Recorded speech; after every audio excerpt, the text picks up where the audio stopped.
One's ready. One's ready. Go! So you guys are going into Special Warfare Assessment Selection. It is an attributes-based selection model. What does that mean? Guys, are we running right now to get fitter with practicing running? Practicing. Right? I can't freaking... So there's a holistic picture that we're looking for. The instructors are giving you input, and we're expecting an output. And everything is for a reason. If you guys haven't heard my spiel yet, everything that we do, every single exercise, has a connection to the job that you're trying to do. We don't want people at INDOC, Special Warfare Assessment Selection, whatever they're gonna call the new course when it inevitably changes somewhere down the road. I don't care what they call it. What I need is you to show me the raw materials for the things that I wanna build you into. Just like everything else, it's a crawl, walk, run. I'm in front of Keysler, just like this. All the way to ATC and never quit! All the way to ATC and never quit. Hey everybody, welcome back to the One's Ready podcast. You're in the team room, and as you can see, this is not your normal kind of episode that you can expect, but since we just finished up the Nashville Operator Training Summit, we saw some things that really we've been meaning to address, or not address, but kind of cover.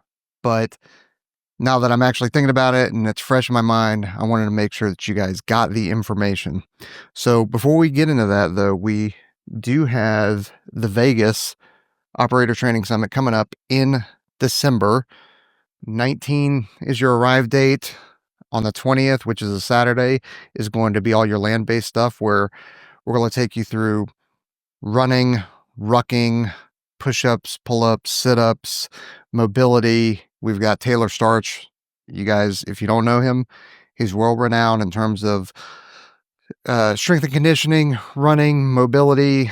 I mean, the guy's just absolutely incredible and will try his best to break your hips. And it may work, it may not, but it's impressive to see him instruct because he's pretty incredible. And then on Sunday is all day in the water. And then you can depart that evening, or you can stay the night and then depart whenever the hell you want to. So, all right. Oh, and you guys can go to operatortrainingsummit.com to check that out.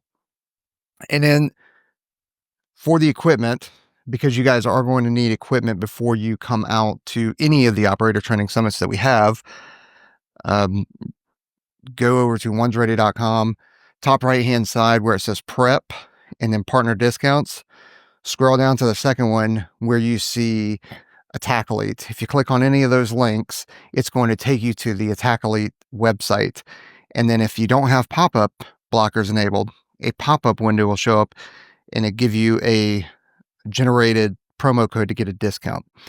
This is the best place to go get any equipment that you need, whether it's for the Air Force Special Warfare Pipeline, BUDS, Rangers, Green Berets, whatever it may be, because you can get your rocket fins, your booties, and if you're going to buy rocket fins, you got to make sure you buy booties as well.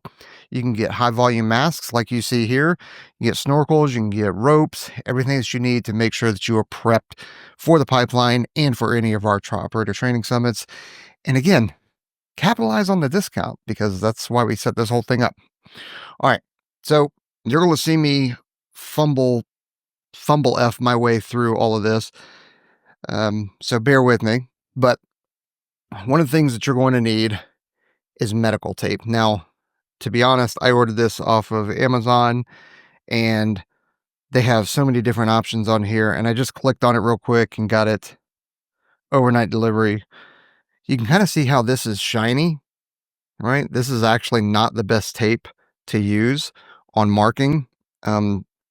You kind of want the more the cloth based, and that's probably not the right, way to describe it, but it is more of a cloth and textured base tape to mark your gear. I just find that it just holds better. It's easier to ride on and all that kind of stuff. So just try and find the stuff that isn't shiny. Even you can go to Walgreens or CVS or Walmart or something like that to find it. But for now, that's what we'll do. And we'll go over. So you got the tape, you got the high volume mask, right? And then here are the pieces for it. You got a strap Then you've got these guys. So you got keepers. That's what this is this little section right here is the keeper. So you can do your kind of big adjustments or your adjustments through this metal bracket, you know, to make it tighter or looser. But what you don't want to do is leave it out like that, right? Because then, you know, it's just not secure, it's not loose, and it'll loosen up as you're going out through the day. So once you get it set, you're going to want to make sure that you pull a little bit and put it into the keeper. That way it'll keep it secure and less of a chance breaking and loosening as you're going through it. But that's not, I mean, that's great, but what you really want to do is once you get it set, take some tape and you're going to tape it to where it won't slip out, for one. And you're also going to want to put a little bit over the bracket in a way to help secure the bracket and make it a little bit stronger. Now, again, I'm doing this kind of upside down because I'm trying to look through the camera as well, but you can see how that looks. And you probably want to do it actually a little bit thicker than what I have it right now, but this gives you an idea what you want to do. And you would do it with both sides. Now, here's the part that a lot of people kind of mess up and that you want to do, because one of the things when you attend not just the pipeline, but also our operator training summits, is you want to have your gear marked, because you're going to be there with a whole bunch of other folks and you're all going to have the same equipment. So one strip of tape may not do it. So you may need to do more. And I realize I'm doing it on the outside and you're going to question it, right? But then I'm going to show you what's going to happen.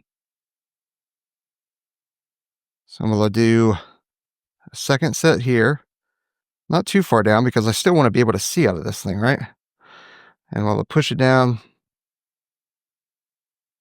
And then I'm going to take a razor blade or a knife. And I'm going to gently just kind of trace around, not cutting the, you know, I'm not trying to cut the seal or anything like that. Just trying to cut the tape. All right. It may take a couple times to get this right. So it's okay if your first go at it doesn't quite get it, or maybe you do a little too much. Let's see. Feel like I went a little deep on that one. Oop. All right. Okay. Not the best, but not bad for a first go. All right. So I need to peel it off now. Peel it off of the front. And I bet that there's probably other people that have better ways of doing this, maybe. Oop. Try not to get it full pinched up too much. But this is the way that I do it. So now that I have it, on the sticky side, you're going to type, or not type, you're going to write your name. So on the sticky side, so Peaches, and just use a Sharpie. And like I said, it may take a couple times to get this exactly how you want it. And you take that sticky side, and you're going to place it in there, right along the same kind of angles and contoured edge. That way, it looks like that. And that way, when you're wearing your mask and we're yelling at you in the pool, our cadre are yelling at you, we know who the hell we're talking to. Plus, you're not going to lose your mask. You're going to know exactly like, hey, this is my mask, and don't steal my shit, right? You can also put your operating initials there. And if you don't know what your operating initials are, you take the first initial of your last name and the last initial of your last name and put it on there. So if you're going to say Petrus or Peaches, you would use PS, and you could put it there as well. on each side. So make sure you secure those appropriately. All right, that's really it for the mask. When it comes to the booties, these are pretty simple. So we got our Attack Elite booties here. You can see they got the grip on the bottom. We've got the lip on the back here. And you're going, how the hell do I freaking mark these, right? So right here on the zipper, you're just going to take a piece of tape and you're going to wrap it around. It's not cosmic. It's not freaking rocket science. You're just going to wrap it around.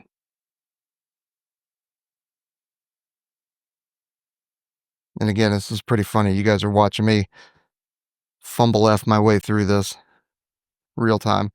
And I don't even know if this is going to be a popular video or not, to be honest, because, you know, content is king and I don't really do much editing when it comes to messing things up. I just talk to you guys is all it is. I'm just talking to you guys so you can see that I also fumble my way through things.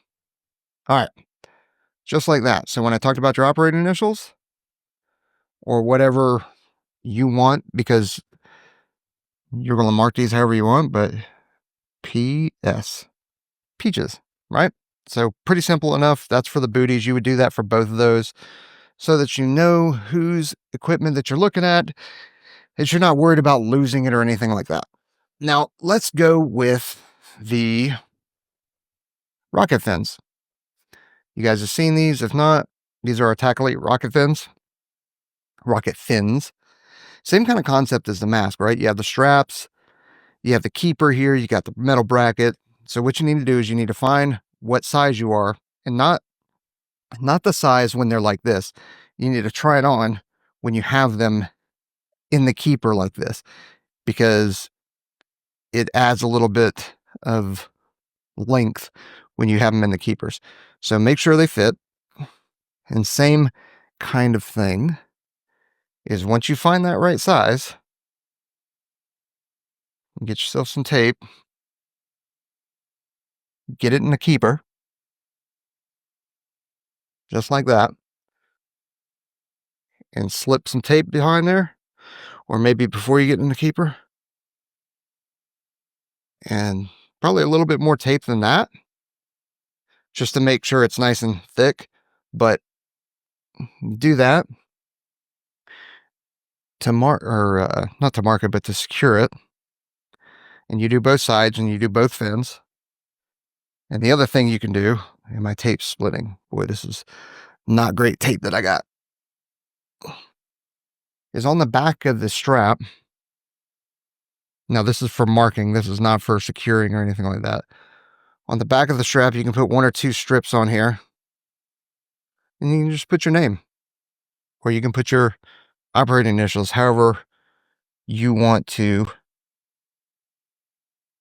There you go, PS. However you want to mark your equipment, but this would be the best way to do that for our operator training summits. And then you'll definitely want to end up doing this for while you're in the pipeline. This, it depends on how they want you to mark it, or however your team decides they want to mark the gear. So this, there's no standard for right now. This, you're going to just want to do this because this is a best practice. Now, moving on to the snorkel. You can see there's not many places to actually mark this thing, right? You're not going to want to mark it down there. This is the best place to mark it. And all you're going to do is do a strip of tape wrapped around multiple times, just like that.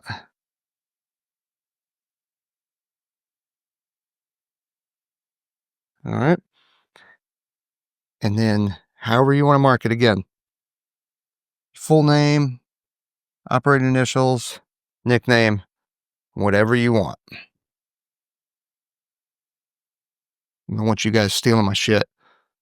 That's why I'm marking it. You guys are a bunch of sticky hands wanting to get shit for free. All right. Now, here are some of the ropes that you can use. Now, there are different diameters. Let me bring out this other one. There are different diameters. This is a much thinner diameter than this one. These right here are super easy to, tie knots with. These are a little bit harder, but once they get in the water, they're a lot more flexible. But how the hell do I mark them, right? Well, what you're going to want to do, and this will not impede you from tying knots at all. This is simply just to make it easy to know whose stuff is whose. But you're just going to mark the end of it. Wrap some tape around it.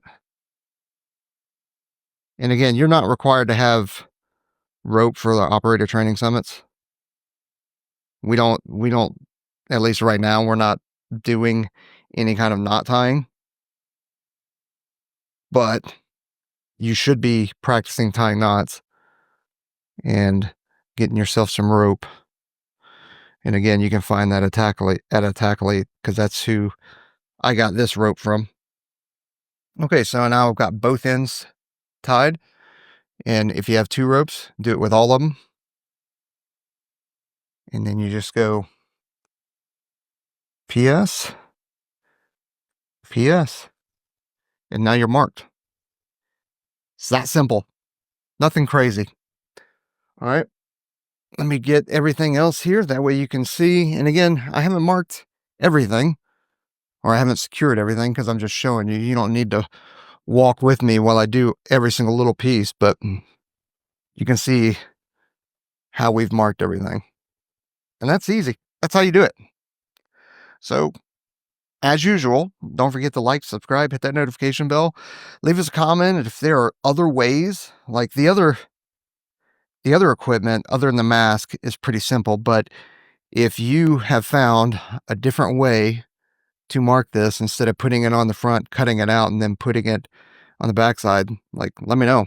And this, again, this is the first try. This is not the best.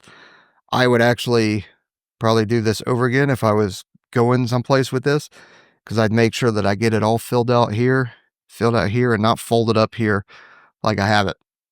So, yeah. Don't forget to like, subscribe, hit that notification bell, and we appreciate you guys being here. All right. See you.